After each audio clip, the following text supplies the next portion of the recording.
We have another question here, and again, let me remind you that we want to respond to all the questions that you send us to, and you're going to keep sending us. And the only thing is that we're not doing it in the order that you send it to us because we want to classify them so that it makes sense, the series of answers that we are giving. This is the next question. It says, when Israel crossed the River Jordan, it talks about the Ark of the Testimony. And from then on, it talks about the Ark of the Covenant. What happened literally with that Ark? Well, this question is going to generate an answer that is very broad because there is a big topic here. In the book of Exodus, when Israel was camping in Mount Sinai, God gave instructions to Moses when he went up to Mount Sinai, to the presence of God. God gave him a revelation of the heavenly tabernacle. This we know because the Bible tells us. Moses saw the heavenly tabernacle. He saw a vision of what was up there. And God said, I want you to represent this, being very careful about the details. And Moses came, and making a long story short, he transmitted all this revelation to Bezalel and Aholiab, which were people that were anointed by God to work the metals and to give form to the design that Moses was transmitting to them, to be able to faithfully represent what Moses saw up there. It was very important for the tabernacle to be faithfully represented till the last detail, because this tabernacle was going to represent the person of the highest tabernacle, not made by men's hands, which was Jesus Christ. So the tabernacle represents a great aspect of Jesus Christ. So it was Bezalel who gave form to the Ark of the Testimony and the mercy seat that was basically the cover of the Ark of the Testimony. The book of Hebrews says that in that ark there were the tablets of the law. These were the broken tablets. This we know by the rest of the information. And then there was Aaron's rod and an urn with manna. And before this tabernacle was made, the first time that Moses came down with the first 10 commandments, Moses threw down the tablets. And obviously the law of God can't be broken, but the tablets were broken.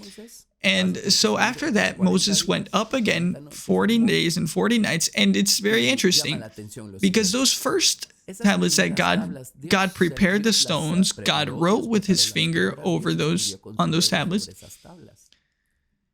And he basically gave them to Moses in a silver platter. And the first thing that Moses did was throw them and break them. And on the second occasion, if you examine what the word says, it says that Moses prepared the stone.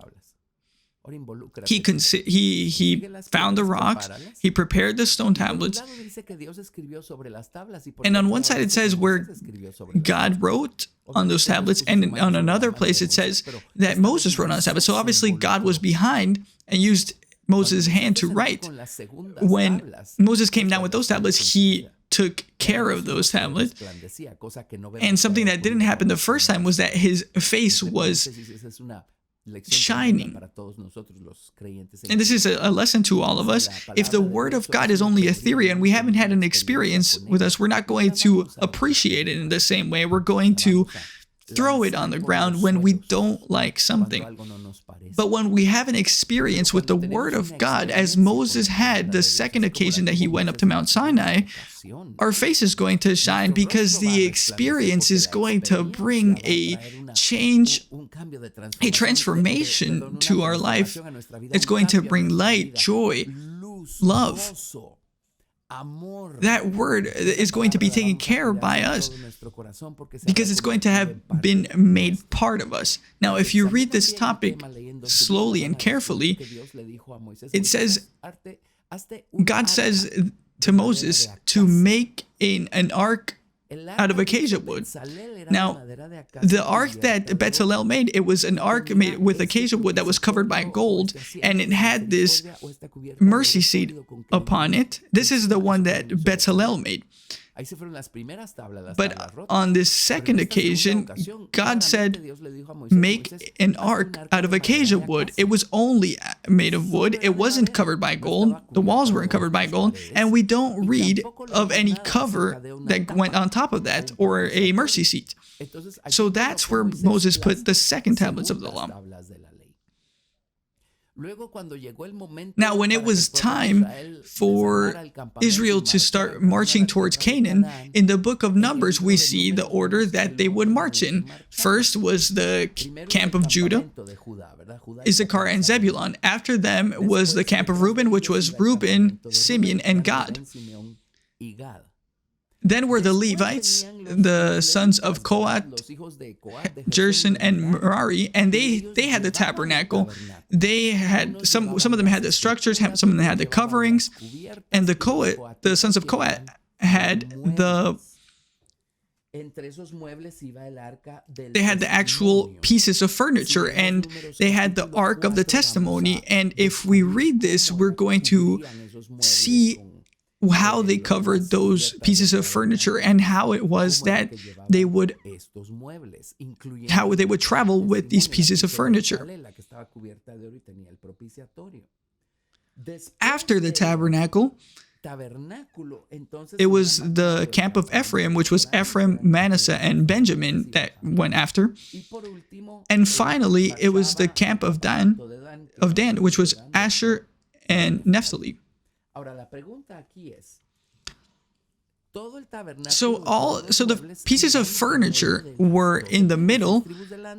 There were 6 tribes in front and 6 tribes behind. So how can it be that the Ark of the Testimony was in the middle? And then in Numbers chapter 10, verse 33, it says the following.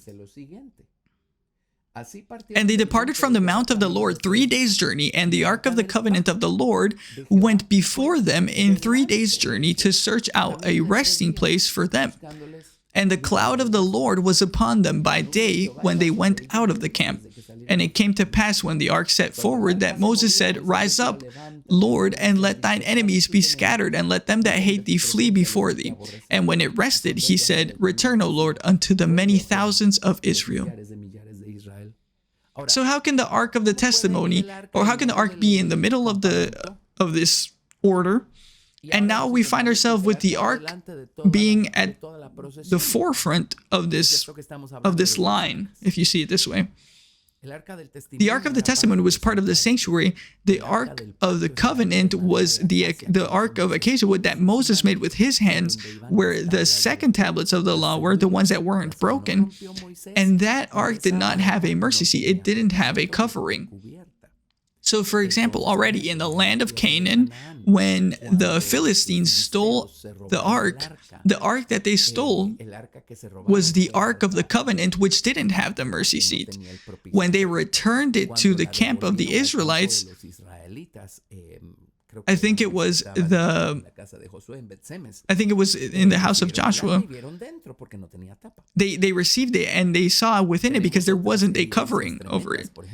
And you can also know that when they made the Temple of Solomon, Solomon had to make cherubs, and they were covered with gold. Why did he have to make more cherubs if the ark was already covered with a mercy seat? They had to make cherubim because that's where they put the Ark of the Covenant that didn't have a covering. So in the Temple of Solomon, they made the representation of the cherubim. So what happened to the Ark of the Testimony that was in the Mosaic Tabernacle? Well, the Tabernacle of Moses was in Mount Moriah. Sorry, the Temple of Solomon was in Mount Moriah. And the tabernacle, it was in Shiloh, and God judged Shiloh. So then the tabernacle was moved to Gabaon. And Gabaon was a house of worship during the days of Solomon as well. When they built the Temple of Solomon, if you read the story, you're going to find that the Temple of Solomon had its own pieces of furniture. It had 10 candlesticks. It had 10 tables of showbread. It had a different altar of incense. It had a sea of bronze. And it had a big altar for sacrifices.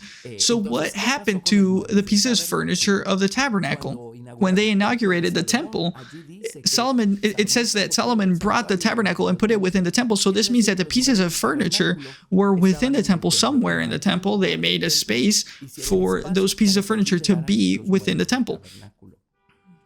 To extend this explanation a little bit, you're going to find yourself with that the Ark of the Covenant says that only the tablets of the law were within.